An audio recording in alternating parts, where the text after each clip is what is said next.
Well, our health correspondent Rob Sissons is with me now. Rob, obviously, we've spoken at length about the maternity review at Nottingham, about problems at other trusts across the region.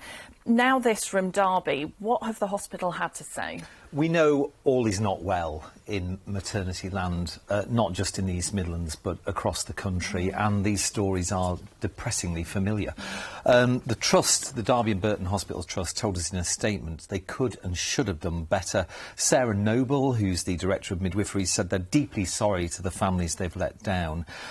She goes on to say that they are giving now safer care, she insists, than they were 18 months ago. But, you know, there's been a lot of reaction to the latest review from Derby, and here's what a solicitor who works with clinical negligence cases in the East Midlands thinks of it. I think it's very worrying, but perhaps not surprising, given the number of enquiries and reports that we've had previously. It's time that maternity care becomes a priority for the government and the NHS. And Rob, there have been growing calls, haven't there, for a public inquiry now?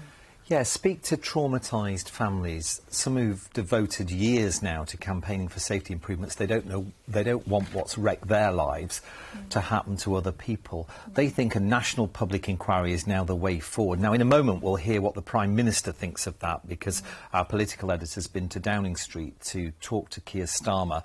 But, you know, there are growing calls for a public inquiry. Some people who really believe we need to have a public inquiry where people are forced to give evidence to really get to the centre of what's been going so catastrophically wrong in some cases here. Absolutely, Rob. Thank you for that. Well, this comes as the healthcare regulator, the Care Quality Commission, says maternity care in England found poor care was more widespread than thought. Well, today the Prime Minister, Sir Keir Starmer, said the focus was on getting on with fixing the problem. He's been speaking to our political editor, Peter Saul, about this and other issues affecting the East Midlands. He began by addressing that issue of maternity services, and he wouldn't commit to a public inquiry.